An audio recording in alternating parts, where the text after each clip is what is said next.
প্রিয় দর্শক শ্রোতা, আসসালামু আলাইকুম এবং অশেষ শুভকামনা সবার জন্য। বৃহস্পতিবার 30 জুলাই রাজধানীর সার্কিট হাউস এলাকার তথ্য ভবনে জুলাই অভ্যুত্থান দিবস উপলক্ষে তথ্য সম্প্রচার মন্ত্রণালয় একটি কর্মসূচির আয়োজন করে সেখানে প্রধান অতিথি হিসেবে বক্তব্য রাখছিলেন এলজিআরডি মন্ত্রী এবং বিএনপির মহাসচিব জনাব ফখরুল ইসলাম আলমগীর। প্রিয় দর্শক শ্রোতা, একজন জ্যেষ্ঠ রাজনীতিবিদ, তো তিনি নির্বাচনের আগে বলছিলেন তার ভোটারদের তার নির্বাচনী এলাকায় যে হয়তো এটি আমার জীবনের শেষ নির্বাচন, আপনারা আমাকে আরেকটি বার আপনাদের সেবা করার সুযোগ দিন। তো লোকেরা তার কথা শুনেছেন, তাকে ভোট দিয়েছেন, তিনি নির্বাচিত হয়েছেন। তিনি এখন সরকারের মন্ত্রী আর মহাসচিব তো আগে থেকেই ছিলেন। তো ফখরুল ইসলাম আলমগীরের তুলনামূলকভাবে একটি ক্লিন ইমেজ ছিল এবং এখনও আছে বিএনপির অন্যান্য নেতাদের সঙ্গে তুলনা করতে গেলে। তো তিনি আজ যেই বক্তব্য দিলেন সেই বক্তব্যটি নানা কারণে অত্যন্ত তাৎপর্যপূর্ণ এবং তার বক্তব্যে কিছু ইনকনভিনিয়েন্ট ট্রুথ বা অসুবিধাজনক সত্যি প্রকাশ পেয়ে গেছে, যেটি কিনা প্রকারান্তরে বিএনপি সরকারের বিরুদ্ধেই গেছে তার এই বক্তব্য। বাট বক্তব্য একেবারে সত্যি, 10 on 10, সত্য তার মাপকাঠিতে 10-এ 10 পান তিনি। তো আপনাদের সঙ্গে সেই বক্তব্যটি শেয়ার করতে চাইছি।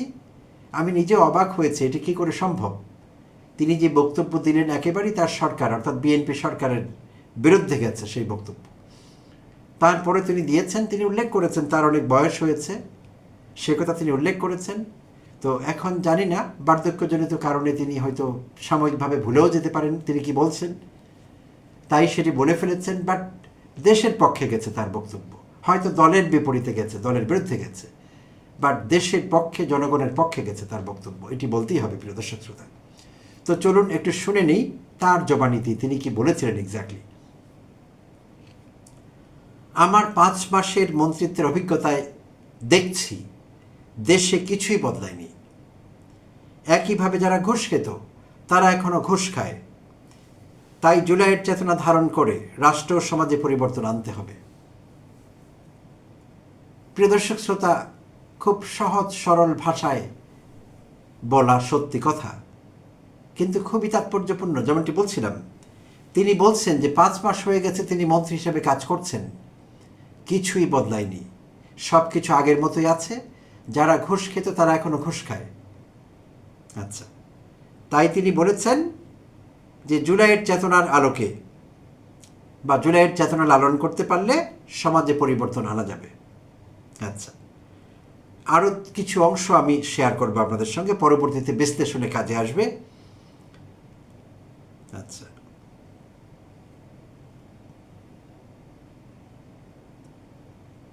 সবচেয়ে উল্লেখযোগ্য ব্যাপার হলো, যখনই কোনো পরিবর্তনের কথা বলতে হয়েছে তখন প্রাণ দিতে হয়েছে। ভাষা আন্দোলন থেকে শুরু করে একদম 24শে জুলাই পর্যন্ত আমরা যারা ক্ষমতায় যাই, আমার কাছে মনে হয় এই চেয়ারের একটা কেমিস্ট্রি আছে। সেই কেমিস্ট্রি আপনাকে ভিন্নভাবে করতে শুরু করে দেয়, ভিন্নভাবে চিন্তা করতে শুরু করে দেয়। এটার পরিবর্তন চেয়েছে ছেলেরা, এটার পরিবর্তন চেয়েছে ছেলেরা। প্রিয় দর্শক শ্রোতা, জুলাই যোদ্ধাদের কথা তিনি বলছেন। তিনি বলেন, আমরা ফ্যাসিবাদের বিরুদ্ধে যখন আন্দোলন করেছি, মহাসমাবেশ করেছি, সব জায়গায় একটা কথাই তখন মনে হতো। আমি জোর দিয়ে বলতাম, তরুণদের দেখতে পাই না, কোথায় আমার সেসব তরুণেরা, যুবকেরা যারা পরিবর্তন আনবে। কিন্তু অলৌকিকভাবে এই 24শে জুলাইয়ে সেই তরুণেরা নেমে এসেছে। প্রথমে এসেছে তাদের নিজস্ব দাবিতে, পরবর্তীতে সেই দাবি পরিণত হলো সরকার পরিবর্তনের দাবিতে।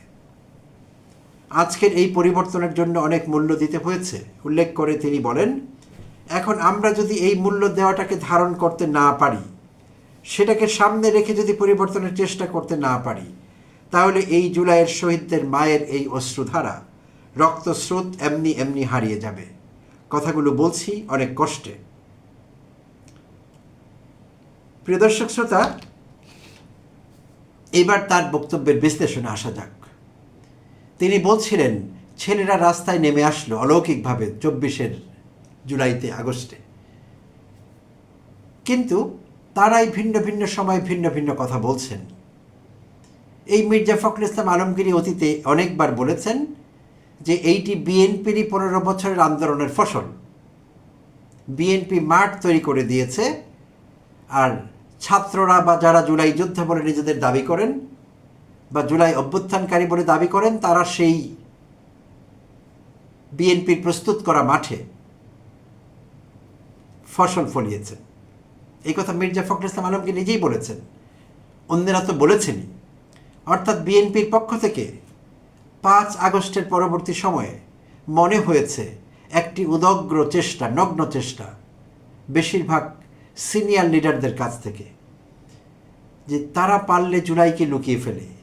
জুলাই অভ্যুত্থান হয়েছিল বাংলাদেশে এক সময়, এটি যাতে মানুষ আর না শোনে, এটি বলবার কোনো কথা নয়, এখানে গৌরবের কিছু নেই, এমন একটি ভাব তাদের মধ্যে আমরা লক্ষ্য করেছি।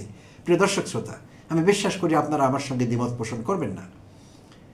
তো সেই মির্জা ফখরুল আজকে বললেন, বৃহস্পতিবারে বললেন যে ছেলেরা রাস্তায় নেমে আসলো, তরুণদের নেতৃত্বে সেই জুলাই অভ্যুত্থান হয়েছে, স্বীকার করলেন তিনি। আচ্ছা, এইটি যদিও তার আগের বক্তব্য থেকে তিনি 180 ডিগ্রিতে ঘুরে গেলেন। আর অতি সম্প্রতি আমি আমার একাধিক এপিসোডে বলেছি, স্বরাষ্ট্রমন্ত্রী সালাউদ্দিন আহমেদ জাতীয় সংসদে দাঁড়িয়ে বললেন যে তারেক রহমান লন্ডনে এবং তিনি নিজে শিলংয়ে না থাকলে জুলাই অভ্যুত্থান নাকি সংগঠিত হতো না। কি ভয়ঙ্কর কথা! বৃহস্পতিবারের মির্জা ফখরুল ইসলামের বক্তব্যের সঙ্গে স্বরাষ্ট্রমন্ত্রীর বক্তব্য যায় কি? কোনো দিক থেকে যায় না। আর সেখানে সত্যতা কতটুকু ছিল, প্রিয় দর্শক শ্রোতা? তারেক রহমান লন্ডনে, সালাউদ্দিন আহমেদ বলছিলেন তিনি শিলংয়ে, এবং বলছিলেন যে তারা কখনো ঘুমাননি, 24 ঘন্টায় নাকি সমন্বয় করেছেন দুজন, আর সেই সমন্বয়ের ফলই হলো জুলাই অভ্যুত্থান।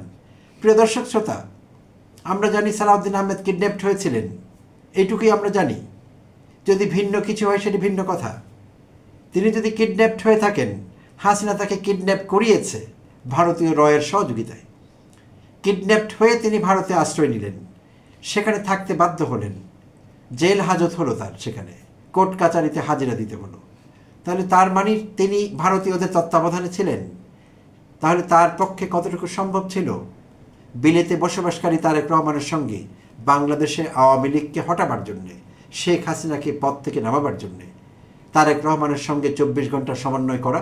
কতটুকু সম্ভব ছিল? এখানে বাস্তবতা কোথায়, কতটুকু? আচ্ছা, তিনি অসত্য বয়ান তৈরি করবার চেষ্টা করছিলেন, এটি পরিষ্কার।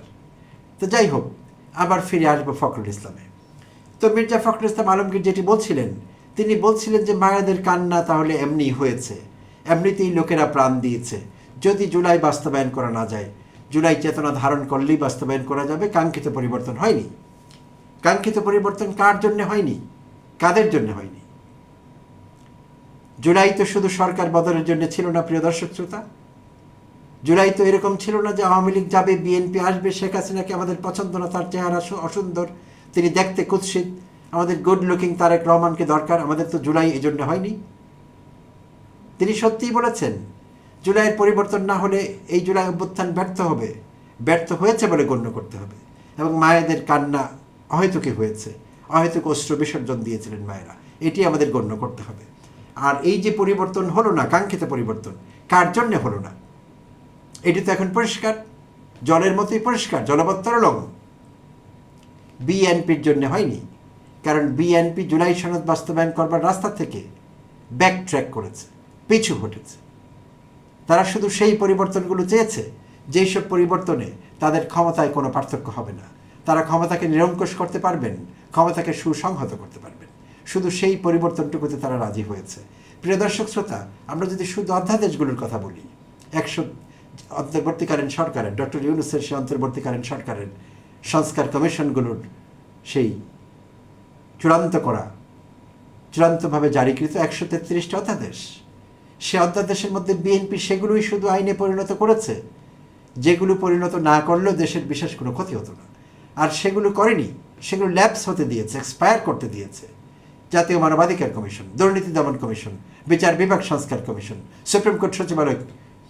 এই সব কিছুই অধ্যাদেশগুলো, গুরুত্বপূর্ণ অধ্যাদেশগুলো, যেগুলো করলে বিএনপির সরকার আইনের জালে ফেঁসে যাবে। অর্থাৎ আইনের কাছে তাদের হাত পা বাঁধা পড়বে, ইচ্ছে মতো যা ইচ্ছে তাই করতে পারবে না।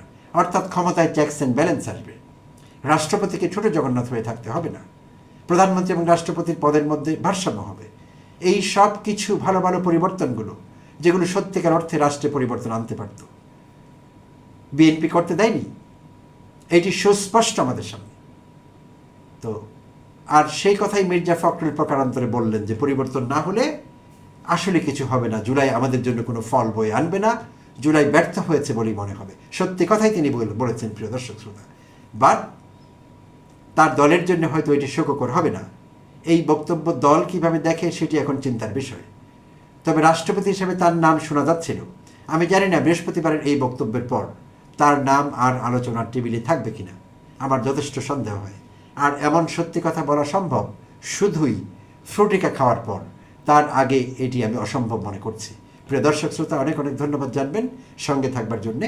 আর আপনি যদি প্রথমবার আমার চ্যানেলটি দেখছেন তো দয়া করে সাবস্ক্রাইব করবেন এবং লাইক কমেন্ট শেয়ার করে পাশে থাকবেন। অনেক অনেক ধন্যবাদ। আবারও আপনাদের সঙ্গে কথা হবে অন্য কোনো এপিসোডে। সেই পর্যন্ত সবাই ভালো থাকবেন।